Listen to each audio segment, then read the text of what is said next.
Yes, and welcome to a bonus episode of A Jolly Good Natter over coffee and biscuits with myself, Mark Cameron, and Myself, Richard Story, and you see, I always remember my name. so thank you very much for joining us today. This is a bonus episode.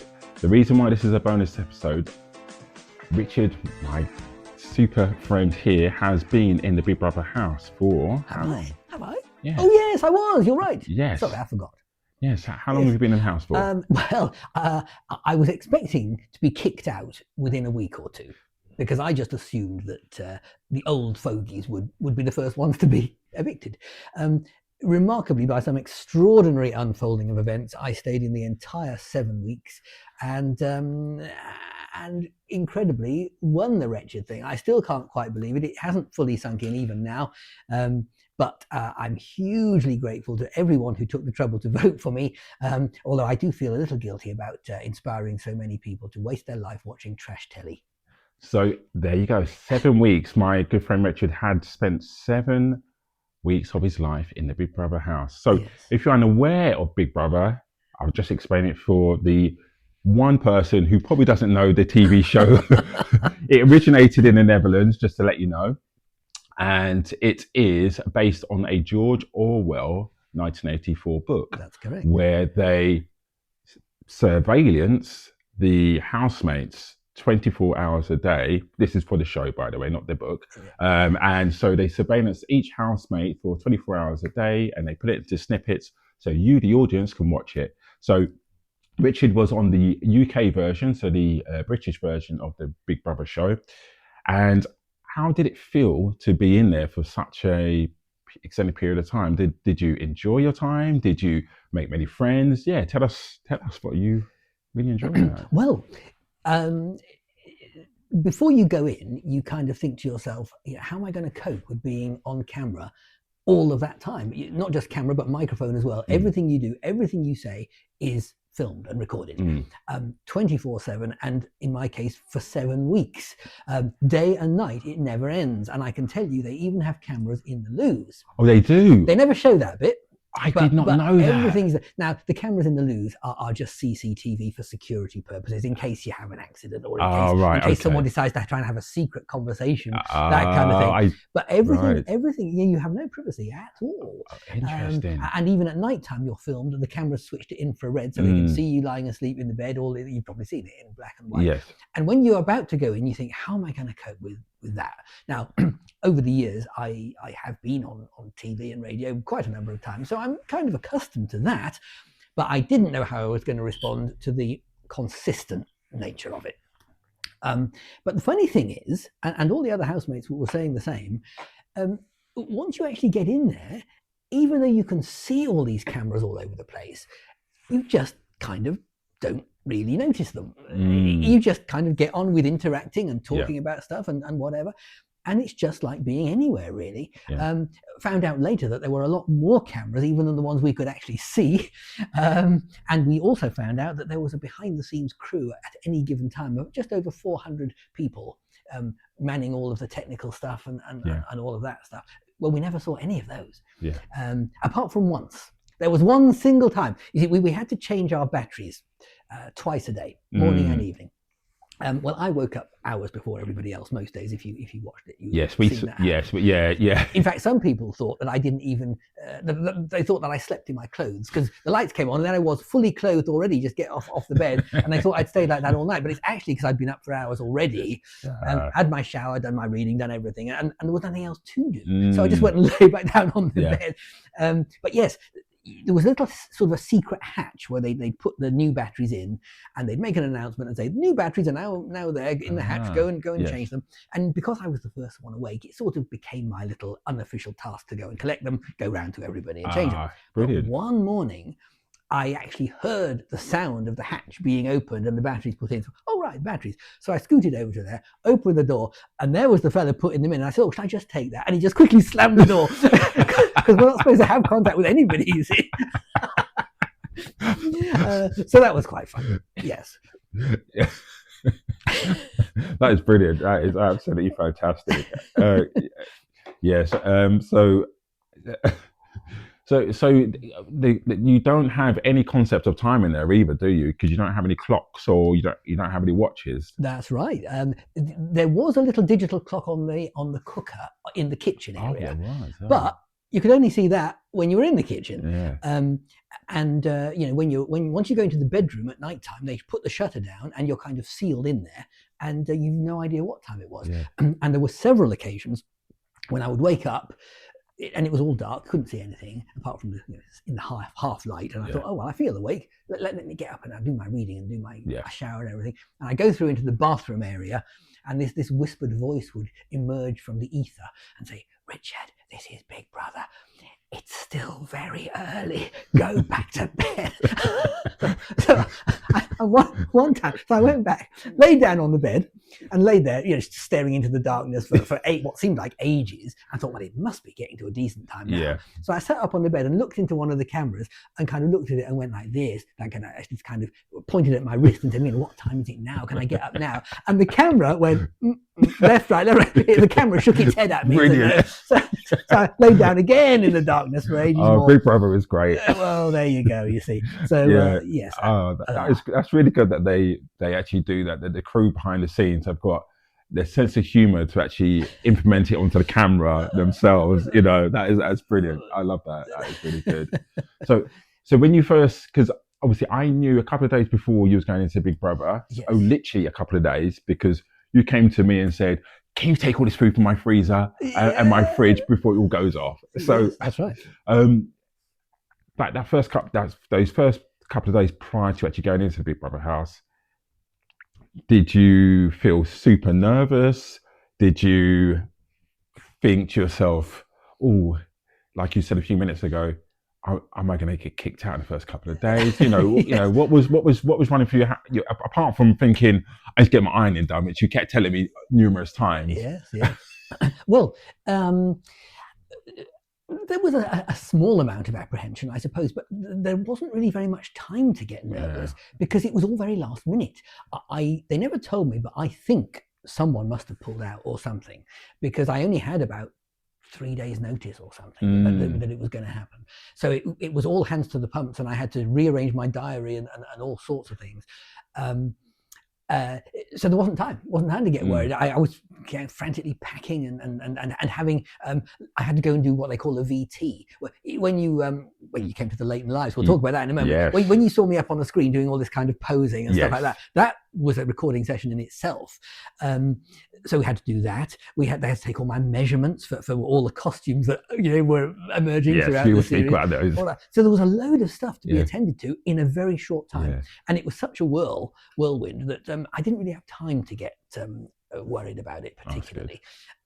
I do remember, and I don't think they actually showed it, but when the moment finally came that I actually entered the house, because it was so last minute, I didn't get to do the live launch, with all the pizzazz and the laser lights and everything. I actually joined it the next morning. But when I walked down the famous corridor into the house itself, I remember I paused by one of the cameras just on the spur of the moment. And I looked into the camera and I said, just thought I should mention, no one's given me a script. I suppose I shall just have to make this up as I go. They didn't show that bit, which is a pity. I thought that would be quite fun. Yeah, they did. They didn't show that. But that's the thing. You see, yes, the cameras are rolling 24/7, but they're rolling 24/7 in 6 different locations, because there's the main living area, there's the bathroom, there's the bedroom, there's the garden, there's a little room called the snug, and there's even the storeroom as well. So 6 different places. 24 hours of filming in all of those, and they've got to condense it down to 1 hour each evening, and actually that includes ad breaks, so really it's only about 45 minutes really. So most of what happens you wouldn't see, and of course in any case we, the housemates, hadn't got a clue what was being shown anyway. Very true. So goodness knows what has or hasn't been shown. I haven't had a chance to catch up with it myself yet. Looking forward to doing it, I think. They did warn me. They say, when you look back at it, if you do, be aware that sometimes you might hear housemates saying things about you that are not entirely complimentary, but that's just part and parcel of the thing. I'm fine with it all. As I'm sure you're aware, there was a certain youngish lady who didn't say some very nice things about me. But hey, if I was 20 years old, that might have bothered me. I'm too old and long in the tooth now to let that sort of thing worry me. Good mindset. And in any case, it's all turned out all right in the end. So fine, great. Yeah. well, just touch on the late in life, because myself and your brother Peter, we went on the late in life, the first episode. That's right. Where we get to see you go into the house, which is fantastic. And of course, I didn't know that you were there at the time. See, I didn't know anything. Just in case that colours what you're about to say. Yeah, go on. So we were there, and we got to see you go in, which was great. And yeah, because when you first walked in, you was there by yourself for a few minutes, wasn't you? I don't know if you remember. There was one other person there. Yes. Cameron B, the tall. Yes. Oh, sorry. Yes, Cameron B was there first, and then you introduced. That's right. So and the thing is, I could see you once everybody else came into the room, because there was a lot more people, so I can feel you just for a couple of minutes. You were just a bit sort of like, oh, this is a bit overwhelming. I could see. And me personally, I noticed after that, I did mention this to you after the show had finished as well, when we met up afterwards. It took you about a week or so just to kind of, I think probably with everybody on the show, that just to kind of almost climatize to what's actually really happening around you, because you've got cameras on you 24 hours a day, as you mentioned. You're meeting all these people that you don't actually know. Yes, everyone was a stranger to everyone else. Yes. And that's the thing. You're all strangers. Yes.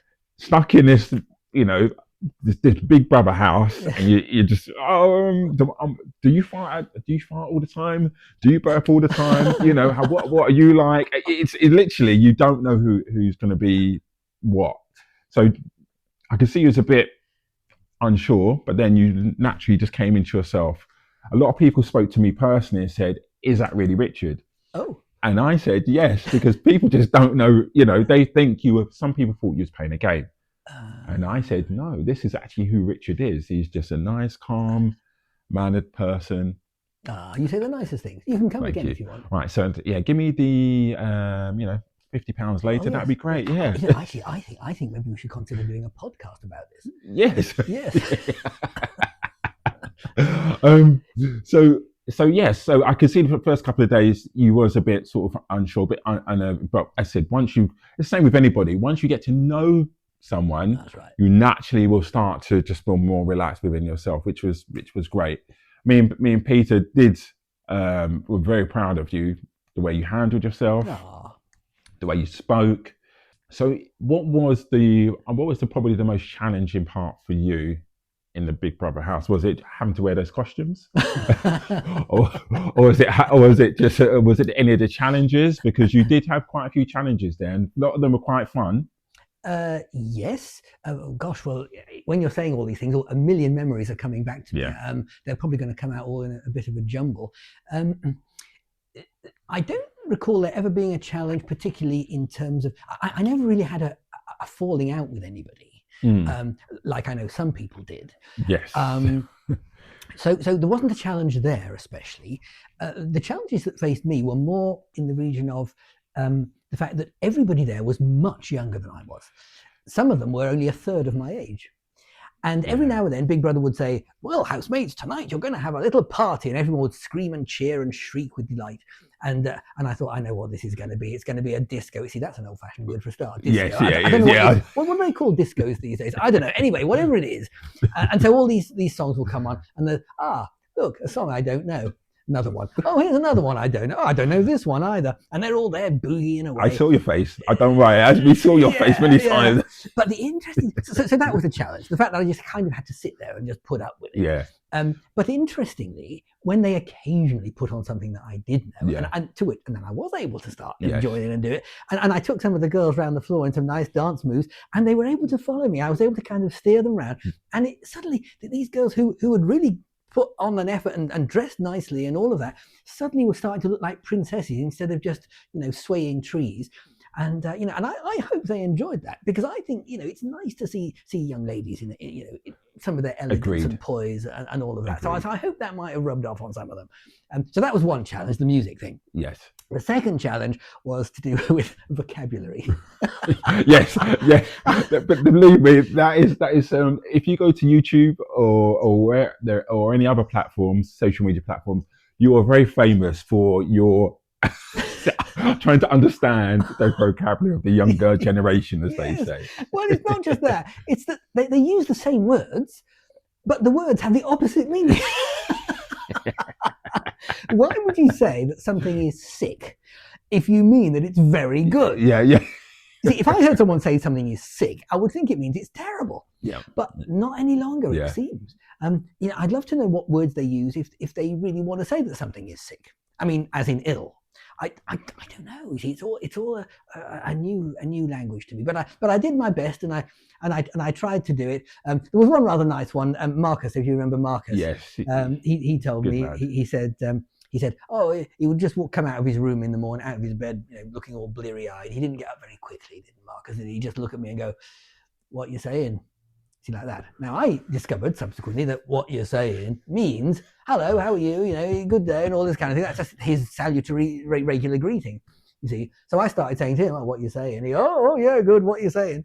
And then, apparently, that isn't quite the streetwise way of doing it. The streetwise way is just to walk up to someone and go, "Saying," which means, "Hiya, how are you?" That kind of thing, saying. So they shortened it. So yes, and indeed, when I came to the final Leighton Live after the whole result had been announced and all the housemates were there, and in the midst of all the hugs and backslapping and everything was going on, I saw him. We did a big hug, and I just said to him, "Saying," he goes, "Saying, yeah." So at least I remembered it there where it mattered. Yeah. Yes. So that was the other thing, the vocabulary. Yeah. But for the most part, it was fairly straightforward, really. It's just a question of enduring it. Yes. Yeah. You had a very strong mind because you are the oldest person ever to win Big Brother. And I didn't know that until they told me right at the end. Yes. Astonished, really. So when I got called up to the final Leighton Live, which was the final itself, we got told in the green room that you are the oldest person. And I went, "Wow, this is amazing." Right. Well, you knew that before I knew it, because I didn't know that. So for you to actually do what you did at your age is a testament, and it shows that you can do anything at any age. There's no point of saying to yourself, "Oh, I'm only 40. Oh, there's no point in me trying anymore." So for me, that shows that the strong will of your mind is fantastic to even do something as taxing as the Big Brother show, because mentally I can imagine that it must put strain on you anyway. And to actually win it as well, hats off to you. I really do think that you did really well. Well, thank you. You're very kind. You can come again. Yes. I will try to. I'll try to. And I'll make sure I give you a mention when I become Prime Minister. Yes. Yes.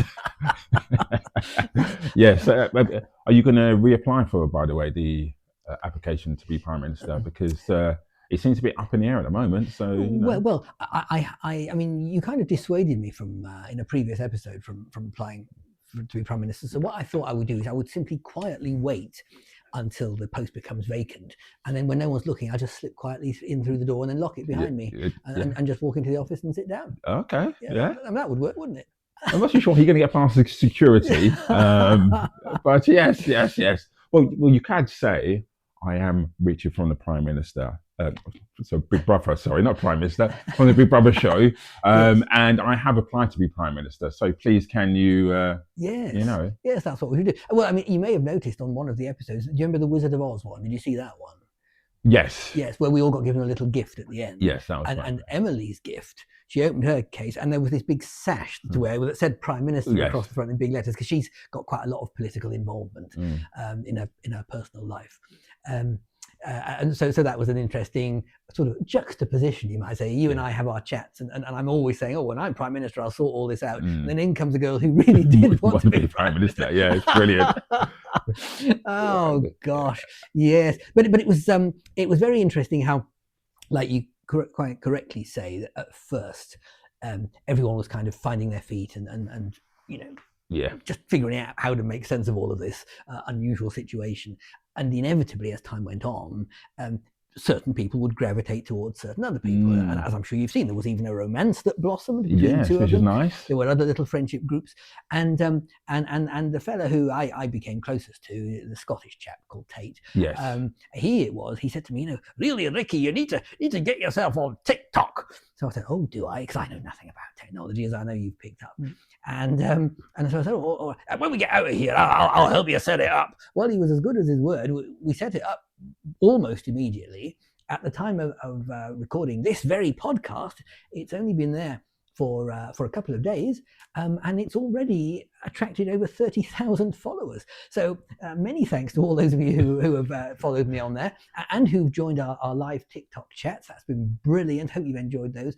And so it just goes to show how quickly word can spread. Yes. So it's been, and I will also make a point of when we do our next TikTok chat, which is coming up very soon, I'll make sure I direct people towards these podcasts, because these are quite good fun too. I think. They are. Yeah, if people like listening to me rabbit on, then maybe they'll.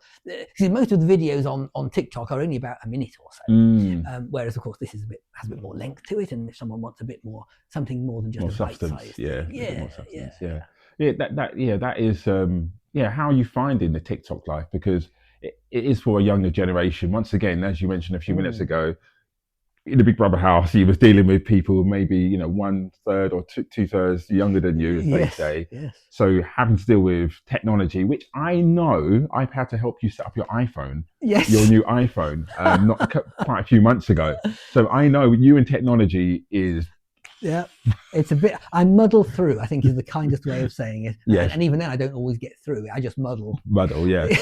But do you remember you did build a chair yourself? Remember your new desk chair? Do you remember? I did. I assembled that chair my own self. And, it took a long time, but I finally managed to do it. Although I don't think that quite comes into the same category as technology, does it? It shows that you're learning. You're growing.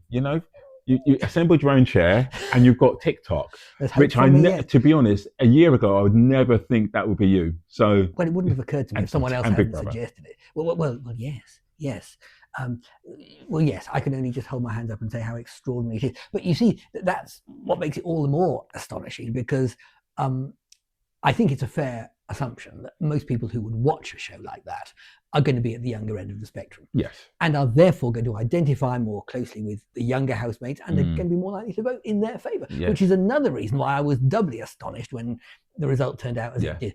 And not only that, but when they showed the percentages at the end, all the way through the series, we were all saying to each other, yes, it's nice to not be evicted, but it'd be nice to know also what the figures were, how many people voted. Did you survive by one vote or by 100 or 1,000, whatever was it?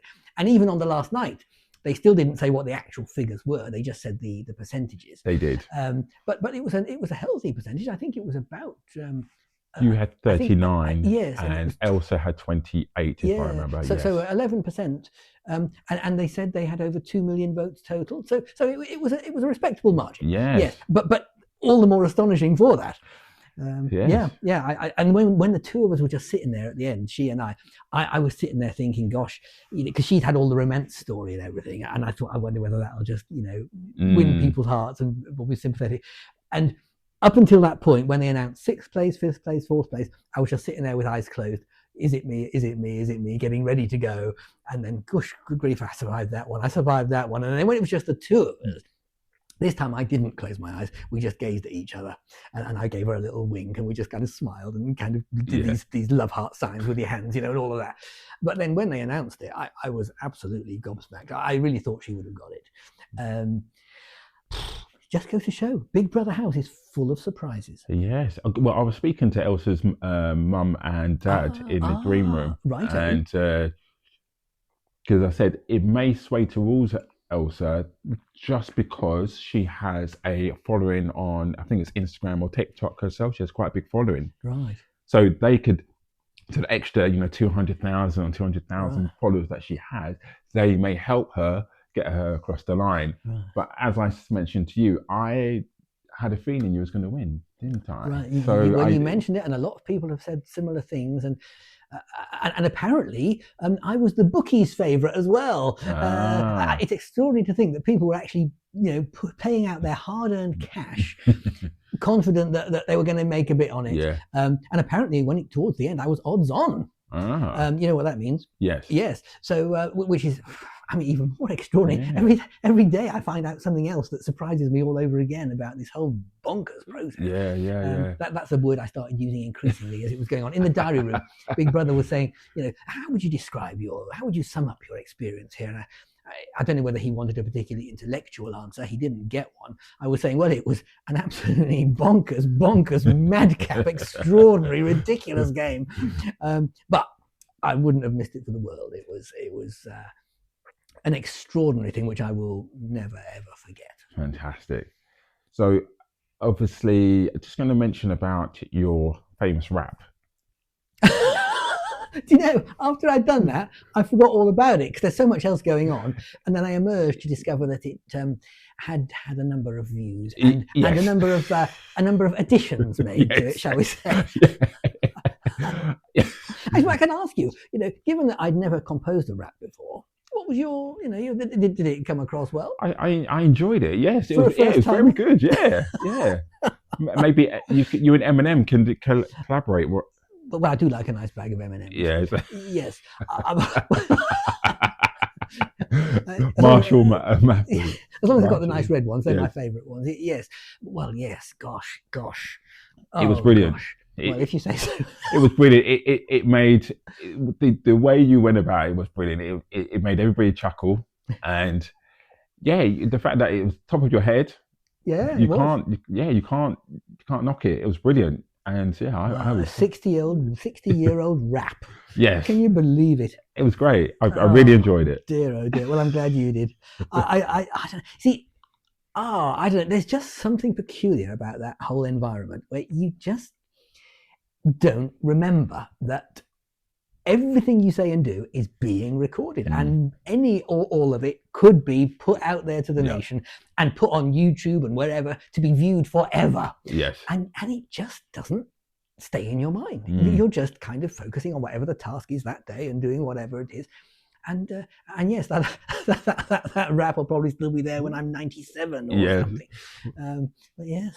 Like I said, that's the good thing about the Big Brother house, is that where, like I said at the beginning, you was very, not so relaxed. But once you forgot the cameras are there, like I said, you just came into your own, because this sort of banter that me and you have, even off air, yes, is exactly the same as what we have, and that's why I mentioned not too long ago earlier in the pod, what people saw on TV is exactly the same as what I see, and there's no difference. Right. So even I hope that was the case, because to be in that environment for that length of time, if you thought to yourself, well, I'd better try and project a persona like this or like that because that's going to go well for me, it's almost an impossible feat, because how do you sustain that for 7 weeks?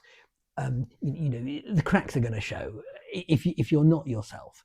Now, I don't know particularly whether anybody else was putting on an act. I don't know. There were certainly some very unique characters in there. Yes, certainly there was. But I didn't get the impression that there were, perhaps in the early days, in the early moments, the first few days, one or two things I thought might have been a little bit playing for the cameras.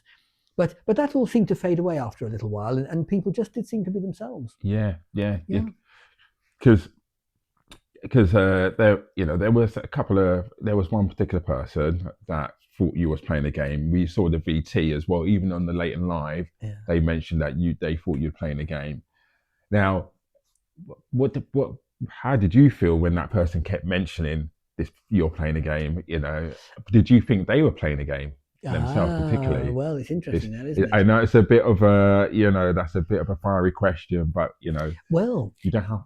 The thing about that was, first of all, I've got to hold my hands up to it. It was an error of judgment on my part. It was a mistake, but it was a mistake. It wasn't, I wasn't trying to, do the dirty on anyone. But all of the kind of negative comments or less than flattering conversations that were being had about this were being had out of my presence. I didn't actually know Okay. that this was going on, you see. And one or two of them were saying to me, you remember the bit with the evil eye thing near the beginning, where I had the option of passing it on or keeping it myself. And I had time to consider it. And quite a few of them said to me, it would be a good move if you kept it. As difficult as it might be, it'd be a good move if you did that. Yes. And I was kind of weighing it up, thinking, what should I do? Because my first instinct was to get rid of the thing, obviously. Yes. But I weighed it up, I thought about it, and in the end, I did keep it. And the fellow who you're talking about, who I think was most upset with me and who thought I was a game player, once I'd made that decision, he came over to me and he said, I feel like I owe you an apology. I thought you were a game player, but actually you're a good bloke and I can't make you a cup of tea. So I said, I'd love a cup of tea, thank you. Yeah. So he did that. It took a long time for the cup of tea to come, but it came eventually. It got there. That's amazing. Yes. Was it still hot though? Or was it actually cold by the time it got to you? Well, it was still hot, but it was rather strong. He'd left the bag in for a rather long time. But I said, thank you very much. And I drank it down anyway. But you see, I was kind of led into the era. I mean, Big Brother is trying to make an entertaining bit of telly. Yes. It survives, in a way, on the conflicts, on, the arguments and the fallout. Yeah. So that's part of what makes it work. And I went into that room where we got to choose how many of these eyeball currency things we wanted. And he said to me, right, this is how many is left. And I remember it was 120 something. That was the figure, if I'm remembering that correctly. And he said, you can choose, you can have one or you can have all of them. You can take them all if you like. You see, now being new to the game and not being quite aware of how the thing works, I just said, I can have all, can I? Oh, all right, then I will. Thank you. You see? Yeah. He offered it to me. So I said, oh, great. And then it was a little silence for her. And then he said, can you just confirm that you want to have all of them? Yeah. And then a thought crept into my mind. And I thought, yes, what about everybody else? Aren't they supposed to get some as well? And so I said, well, what about other people? Aren't they going to want to have some of these? And I asked him that question. And he just said, you have all the information you need, you see, which wasn't helpful at all. I didn't have all the information I needed. Yeah. But anyway, I thought, well, okay, as a precaution, I'll take less so that, there's some left for anybody else. And so just arbitrarily, I just picked the number out of thin air. So I came down from 120, so whatever it was. I thought, okay, I'll take 50 then. And I genuinely thought I was actually doing a nice favor for everybody by doing that. Some people won't believe me, but it's true. I mean, how wrong I was. Yes. But it was a genuine error. Yes. It wasn't it was in no way me trying to happen from that point onwards. Yes, indeed. But you see, then, as the game moved on, and you sort of took a step back from that whole eyeball thing, what could you do with these eyeballs, actually? Well, once a week, we were able to go into this little shop that was in there, and we could buy things with these eyeballs. Well, there were a few things that were really worth having, like a phone call home or a video call home, things like that. But they were just very occasional. Most of what was in there, you could use these eyeballs and you could buy a packet of crisps or a bar of chocolate or something like that. So in the end, whether you had these eyeballs or not, it didn't really make that much difference. Of course, in the early days, we didn't know that. Yes. And so I can imagine, and some people, because of my error, didn't get any eyeballs at all because there weren't any left when it got to them. Yes, I was going to say. Yeah. So I can see why people got upset. But I'm also happy to say that as time went on, I think they gradually came to realize that it was just a mistake, nothing more than that. And people started to, I think, realize that I was, not such a bad fella after all. And I'm glad that was the case. Yeah. Because me and Peter, because you was up for eviction because of that. Because of that evil eye thing. Yes. So me and Peter came down that week to actually see if he was going to be evicted. Me and Peter did, this is your brother, I'm talking about Peter, and we mentioned, because you kept the eye for the remainder of the period of time up until your eviction, we think that was an excellent thing to do, and also saved you from actually possibly getting kicked out of Big Brother, because that's when the people watching saw that you was actually genuinely sorry for the mistake you had actually done, and that's why you kept the actual evil eye. So hats off to you, because you realizing that you made a mistake, hands up, because that's the thing, once people own up to their mistakes and actually show that they're actually willing to actually show that they're actually willing to repay the Yeah. mistake they've gone and done, Yeah. then you'll be welcome into other people's hearts again, and that's what you did. If you just went, nah, forget it, someone else take, or just take all the 120 balls or whatnot. Imagine if I'd done that, That could have been. which I did say at first, you see. Imagine if I'd said, yes, I'll take all 120 of them, Yes. thanks for the offer. Imagine that. You would have been kicked out straight away. Oh, dear. Can you imagine all the VTs from all the other housemates? This Richard, Yeah. I knew he was this guy. Dear, oh dear, that would have just been awful. And I did say, I made a point of saying, although I don't know whether it registered, I said, listen, the next time we have one of these ball things, I won't take any. Yes. So that, share them out amongst everybody else. I did say that. I don't know whether that registered with anyone, but there it was, and it all seemed to get rectified eventually. But it was interesting that first eviction, I remember. I was basically there voluntarily. Yes. And I hadn't been nominated to be put there. So there I was thinking, gosh, I could be about to leave in week 2, just as I feared I might be anyway. Yes. Well, at least I kind of did it myself. I can walk with my head held high. It wasn't because everybody hated me. It's because I put myself there. Yeah. And I took a little bit of comfort from that. But it was the first indication, as you just said, that maybe people were forgiving me for having just admitted the error. Yeah. Is that when it got to that moment where the eviction was announced, and they first of all read out the names, and they said it's and it was Cameron B and Elsa and me, and they Cameron B and Elsa and Richard Ray, and there was a noticeably louder cheer when they read out my name, and I thought, maybe that means I'm safe, but don't get too cocky, because that's only the people who are standing out there. My question, actually. Yeah, it's not the country as a whole. Yes. So you don't know, do you? Yes. And I'll tell you, that moment, the person being evicted is, and then there's that interminable silence while you wait for them to say the name.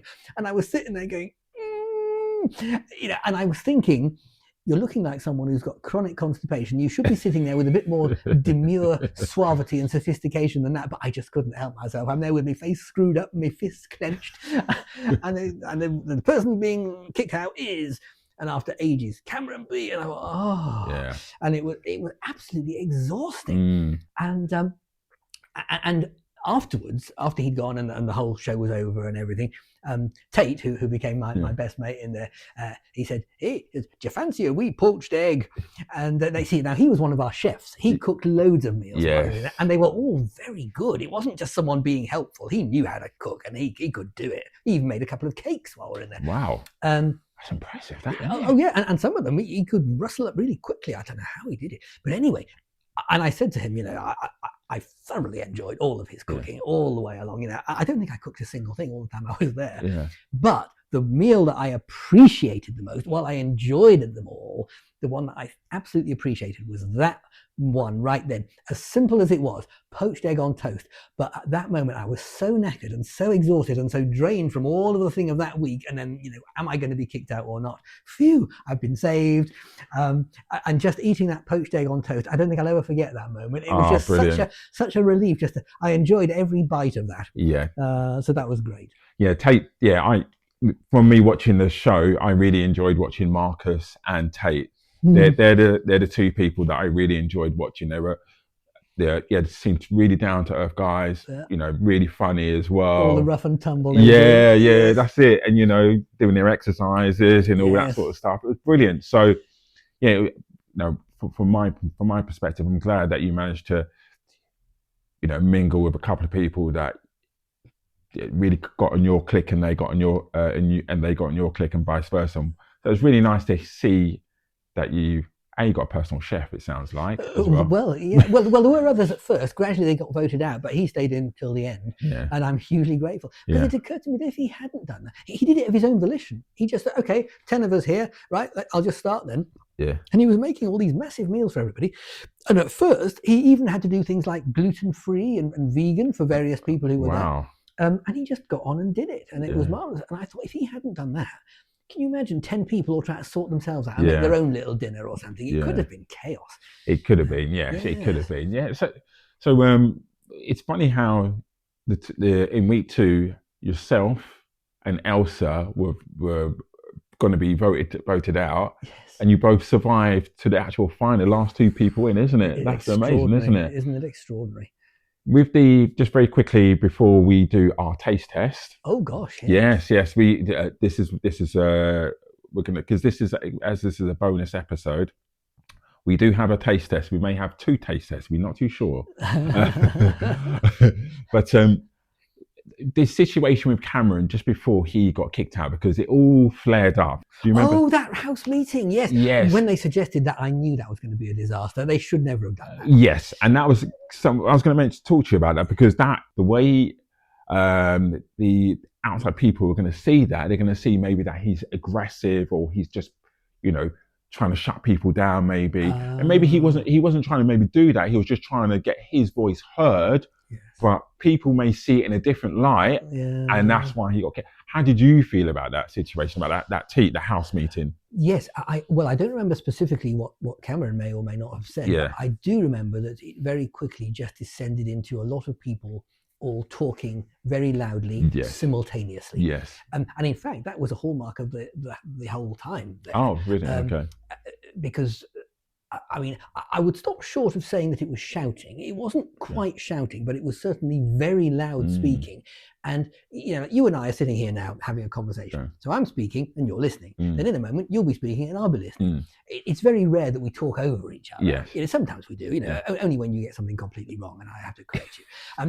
That's all the time, don't worry about it. But there, in the Big Brother house, the younger generation, it seems, are able, I assume they do it, I assume they're able, to talk at each other simultaneously and somehow can understand what they're saying. And sometimes there's 3, 4, even 5 of them all doing it at the same time. Wow, that's and a lot I'm just going sitting there. Now I've just got a quiet voice. I even if I tried to say something, which I occasionally tried to, and it was like I hadn't said anything at all. So I was just sitting there thinking, you mentioned earlier on, were there any challenges? Well, that was one.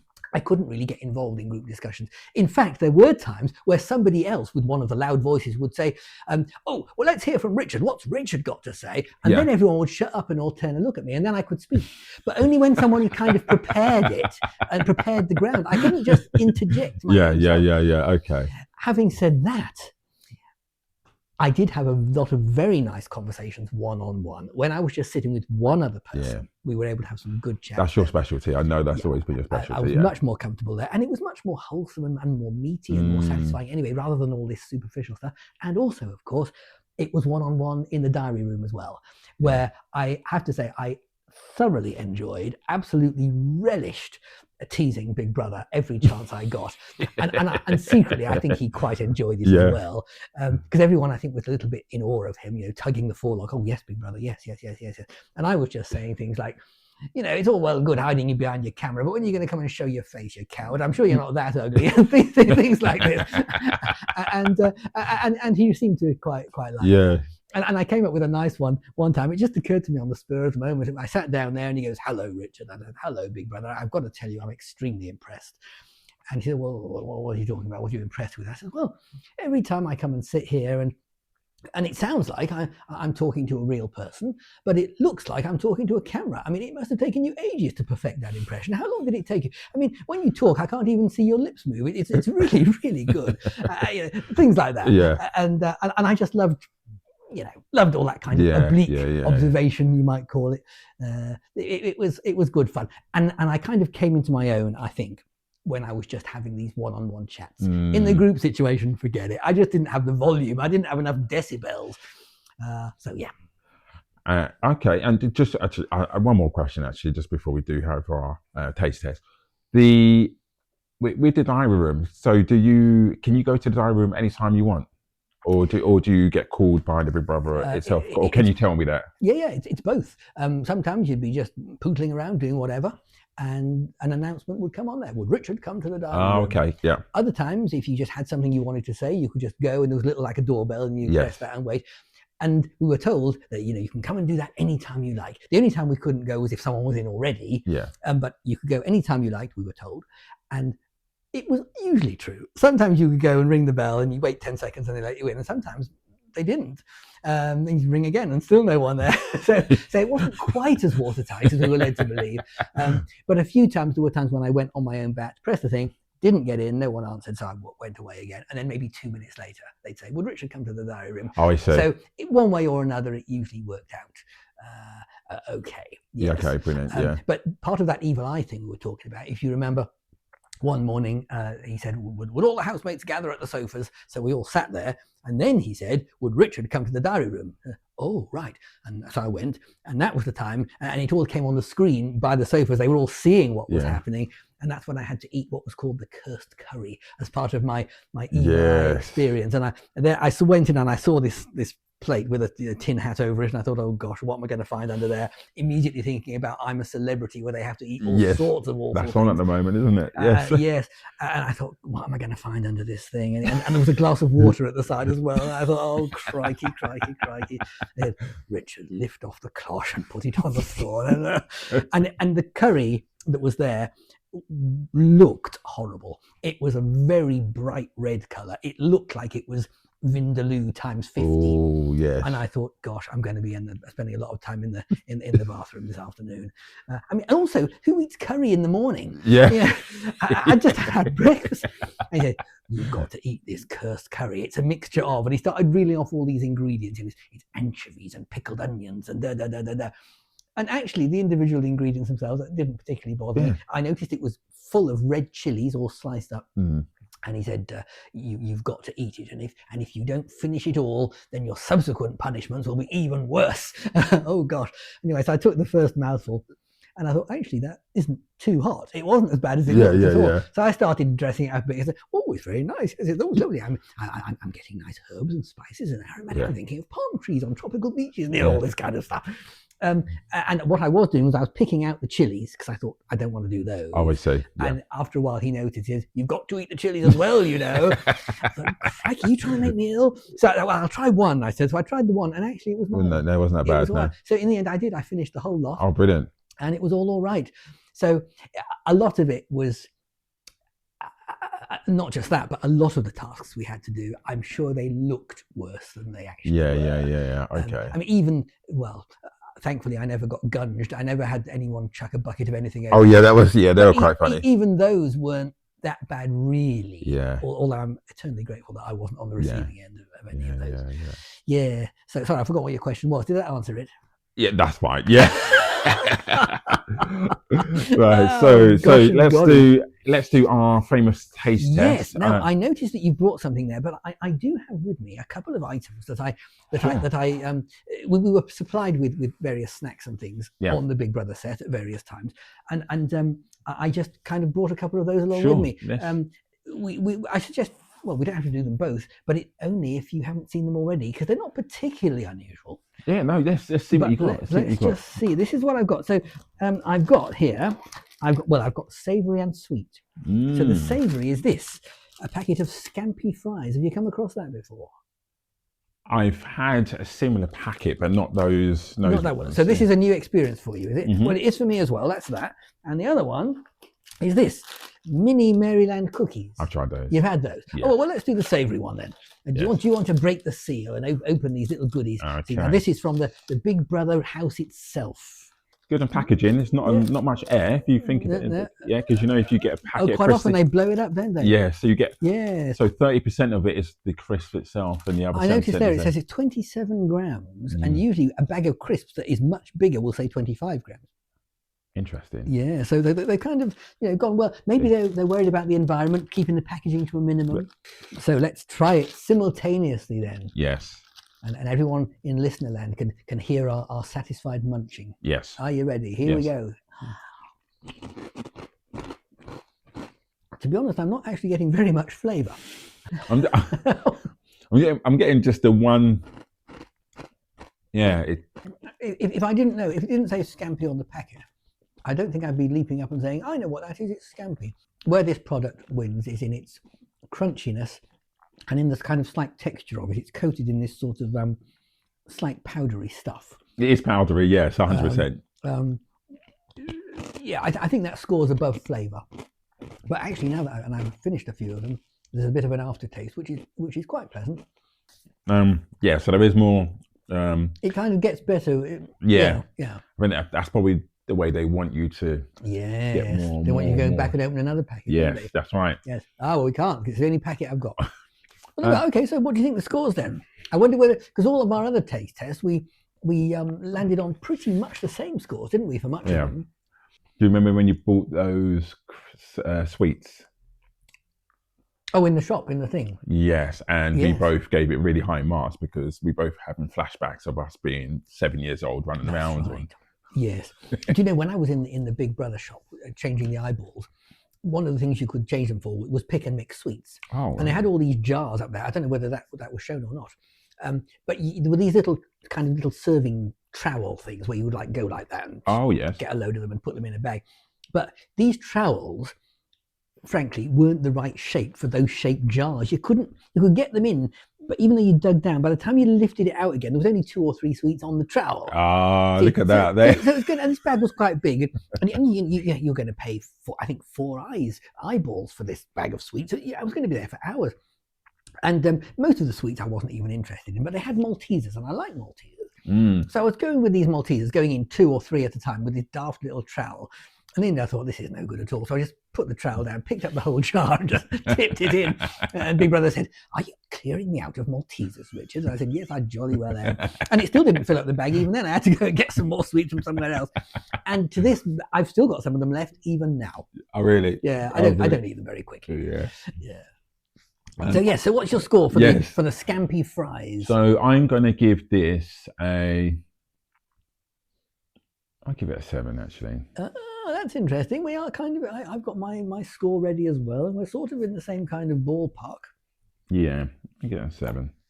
Right. Well, my score is. Are you ready for this? Mm-hmm. My score, which I do it like Big Brother. My score is. My score is 7.82. Ooh. Yes. Ooh. Because I did begin to like them more as I had several of them. The first one was a bit non-eventful. Yes. But it kind of grew on me as I consumed more of them. Right. Yeah. They are good because I can imagine. When you as a kid you used to put your crisps in your sandwiches. Did you ever use to? I tried that once and didn't like it. I couldn't cope with I didn't like the combination of the crispy crisps and the spongy bread. But I know a lot of people did like it. Yeah. Are you one of those people who did like it? They would work well. I would. They might do. Yeah. Well, certainly from a quite practical. powdery, aren't they, as well? And also they're flat. Yes. Well, crisps sometimes, a bit curly, aren't they? And sometimes a bit sharp, and they cut the roof of your mouth. Geometrically not considered. No. So yes, all right. So 7 from me and a 7.82 from Richard. There we are. Interesting. But it's interesting. I've never seen these scampi fries ever before. Someone's going to say, "Oh, they've been around for donkey." Yes, 100%. But I haven't. Good gracious. My next question for you, there, Richard, on the Big Brother theme, obviously, as it's a Big Brother special. It is indeed. Is where you had to do the challenges with the other housemates. Which one was the one you enjoyed the most, and which one was sort of the most sort of challenging? Right. Well, they all had their pros and cons. Of course, I mean, I was eternally grateful that although some of the housemates ended up getting covered in buckets of slime, I'm so thankful that didn't happen to me. Yes. The one I personally enjoyed the most was the one where it was called The Perfect Day. Do you remember one called The Perfect Day? Where the first thing we had to do was all get into bed, and an alarm would ring. We'd have to go and find a whole load of alarm clocks from all over the place, but we had to do it in a certain period of time. Yes. And if we did that, then we proceeded to the second part, which was the perfect breakfast, where Tate and Marcus had to fling these bits of breakfast into the air and catch them on a plate. Do you remember that? Yeah. And he then had to eat it all. But if he dropped any of them, then if any of these tasks failed at any point, we had to go right back to the beginning and all get back into bed again and start all over again. And that one, I was just getting rather giggly because we kept messing up, mistake after mistake, back to bed again and again and again and again and again. And I don't know how many of those restarts they actually showed, but there were lots of them. Quite a few, and it took the whole day. And it involved, I actually had to run. The third part of it was called the perfect nominations. We had to actually go into the diary room and make our nominations for the following eviction show. But we had 7 minutes only for all of us to get in there, say who it was, and come out again. Oh, wow. How many was you in the house at that time? Was it 10, 12? It was, oh, there were still quite a few. Yes, it must have been still about 10 of us. Mm. And to do it in 7 minutes, the first time we didn't manage it. We were a few seconds out. The last one, who was Tasia, was the last one on the line because we did it alphabetically. And so she was at the end of the list. There just wasn't enough time for her to get in and do hers. We just missed it by a few seconds. So it was right back to the beginning all over again. Back into the beds, lie there, and says, "Good night, housemates." Dark. And 10 seconds later, ding, ding, ding, up, yeah, cock crowing and all of that. Up we get. And then I was giggling away like an idiot. And started all over again. So we did that. But yes, I had to run through that thing. I've never run like that since for about 40 years. The next day I was aching, I'll tell you. I had to have a paracetamol. but that was the one I enjoyed the most because we were all involved all the time. Fantastic. Whereas a lot of the tasks, for quite a lot of the time, you're just sitting there doing nothing while other people did their bit. Which was kind of fine. It was all right. But it was nice for everyone to be involved the whole time. And that was one of those. So that was my favourite one, I think. Now, the most challenging one was the one, if you remember, where I had to dress up as a sort of Gestapo-looking officer. Oh, yes. Completely. They got my character right there, didn't they? Yeah, that was funny. And although a lot of it was quite funny, and it was quite good fun tipping out all the bags of rubbish on the floor, saying, "Right, clean that up." And our instructions were to make life as miserable as we could. I'm not very good at making life miserable for you. The best I came out with was, "Now, who'd like a cup of tea?" Yes. Well, you can't. This kind of thing. However, I mean, that was all kind of like, just a little bit of tomfoolery, really. Lovely coffee, by the way. And yes, you're welcome. Jolly good natter over coffee and biscuits. You're welcome. But yes, towards the end of that particular one, there was a bit where we had to shred the letter of one of the housemates, because there was 3 of us who were like the bad guys who were having to make life miserable for everybody else. And towards the end, we were called into our separate little secret room, and one of the things were told was, right, all of the housemates have received a letter from home. You have to choose somebody whose letter will be shredded. Oh, yeah. And I just could not do it. I just couldn't. And I mean, and the other 2 who were with me, it was Tasia and Farida. Remember Farida? Those were the 3 of us who were doing this. The 2 of them managed to reach an agreement. And Big Brother says, "Okay, confirm who it is." And she said, "Oh, it's Emily." And then Tasia said, "Yes, it's Emily." And Richard, you confirm this is right? And my mouth stayed shut. I just couldn't say it. And I said, "Look, I can't do it. Tell me, is the letter really going to be shredded? Or, have you got another copy of it somewhere that she's going to get later? That kind of thing." And you have all the information you need. I said, "No, I haven't got all the information I need." "Yes, you have. Make a decision. It's a very important decision. I said, "I can't do it. And I got out of my seat and I was just pacing back and forward in this semi-dark room. "Richard, take a seat." And I didn't do it. I just couldn't. And I thought, this is going to have me summarily evicted. I'm going to be kicked out for this because I'm not complying with the rules. But I just couldn't. And the reason I couldn't was because not only would it be utterly miserable for whoever's letter it was, but someone will be sitting at home watching that who wrote the letter. And they'll be seeing it, you see. And I know that these letters contain, heartfelt comments and all of that. And I just couldn't do it. Well, in the end, they went ahead with it anyway without my approval. And then when I saw that Emily on screen, although she was upset, she was kind of taking it in good spirit because she came into the process quite late compared to everybody else. And she said, "Well, I've just seen all my family, last week or something, so it's not that much of a problem." So when I saw that she was being quite grown up about it, I did feel able to come and sit back down again. But I still watched with misery as the thing went through the shredder. And then after it was finished, we all sat there in silence for a long time before we were given the instructions to go back again. So much so that I actually said to Tasia, who was sitting there, I said, "Listen, if I'm not coming back with you, all my things are in the wardrobe, they're in this drawer under the bed, because you don't get to do your own packing if you get kicked out. You just leave then, and your housemates have to pack the case for you." So I said, "That's where all my stuff is. If I'm going, please do the packing." She said, yes, I will.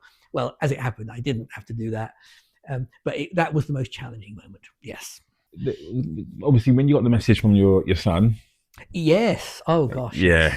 So Yes. yeah. So how did that feel?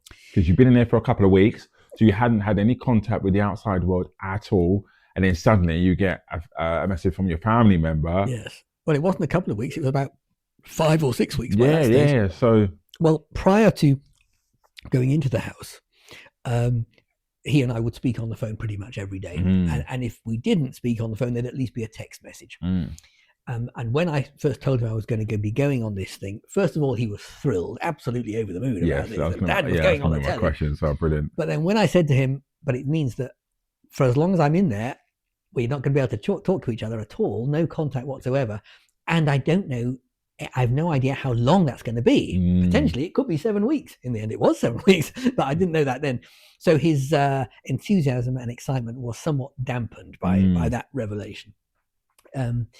But yes, we were allowed to take a one family photo in with us. Yes. Which I had with me on the bed. And it was him and then his wife and the 3 grandkids. Yes, we saw. Yes. Yeah. So and that was a nice photo, and I looked at that a lot while I was in there. And then we got to the bit where the letters were read out, and we all had to read them to each other. And I knew it was going to be emotional, but I didn't know it was going to be from him. It could have been from him. It could have been from my brother. It could have been from my parents. It could have been from anybody. Anyway, it was from him, and I was very happy about that.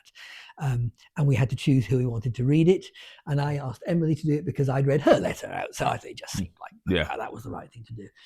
And although everyone's letter was quite emotional and it was drawing varying levels of tears and whatnot from everybody else, I was very aware that the letter that was being read to me was kind of getting more of a response than the other ones had. And when I watched it back afterwards, a couple of weeks later, of course, I thought, Jenny was all tearful. Marcus, God bless him, he was trying to hold it together and just about managing. And I, of course, I was a complete blubbering wreck. So much so that when the letter finally ended, Tate was the first one over and gave me a big hug. Are you all right? Well, I'm kind of all right, yeah. And then when I spoke to my son afterwards, he hadn't been able to watch it like all of us here because he's in America. So he just had to kind of watch little clips that people had put on YouTube and whatever. But eventually he found that bit with the letter. And he said, it was so emotional. And we were all in tears watching that. And it was a very, it was a very meaningful thing. And it was different to all the others because all the others were essentially parents saying, well done, my son, well done. But this was going the other way. It was saying, hi, Dad, thanks for all your input and whatever. And that was really nice, actually. That was certainly one of the highlights, despite the emotional content. Yes. Yeah. So now that obviously you briefly touched on it, that you've spoken to your son afterwards. Yes. And that he was delighted prior to you going into the Big Brother house. How is the family over there feeling about you being the winner of the Big Brother 2025? Well, they're delighted, and they've been spreading it around all their friends and family. So I've been getting messages from America now as well, because they're all only able to sort of grab these little snatches as well. So no one over there has seen it in its entirety, as far as I'm aware. But the next thing on the agenda is of course to go over there and for us to formalize finally at last the whole adoption thing. In fact, I don't know whether I even had a chance to tell you this. I don't know whether I told you or not. I may have done, but as I told you, the whole Big Brother thing was a last minute thing. It happened very short notice.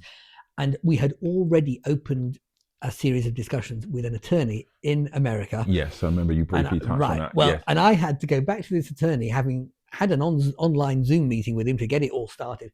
I had to go back to him and say, you're never going to believe this.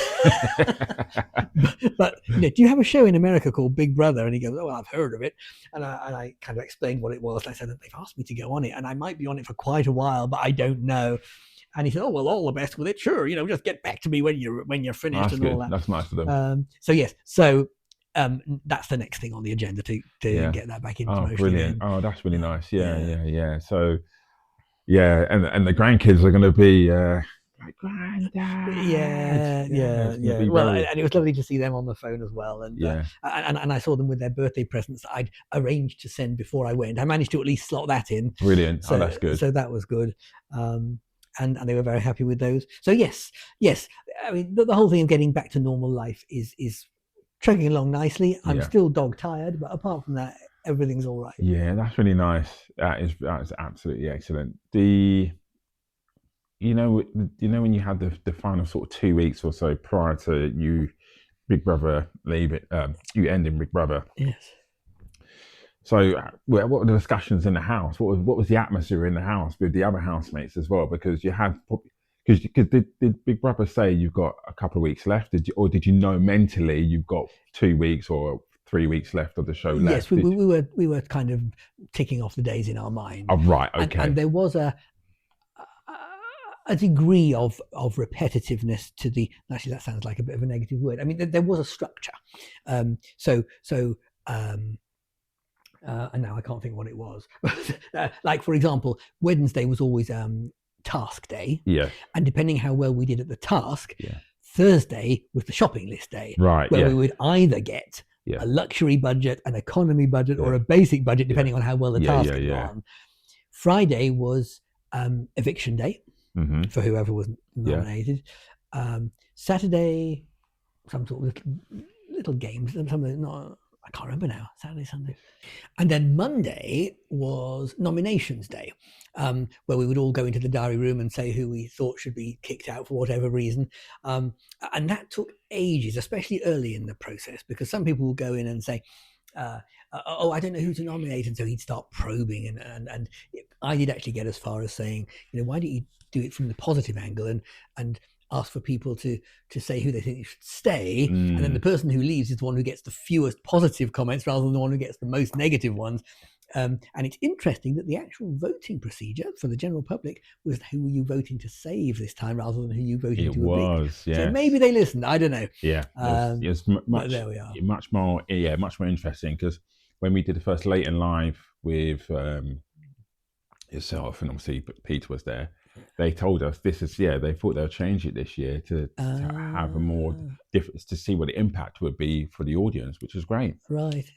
So final question before we wrap it up. Yes. Today. Thank you very much everybody for listening. So we got a final question for Richard, and it's the question that you've all wanted to ask him. I can't imagine what it is. Is there anybody in the household that you may have not got on with, or they may have not got on with you? How do you feel about that person, really? Yes, I've been asked about this probably more than any other single thing in the whole process.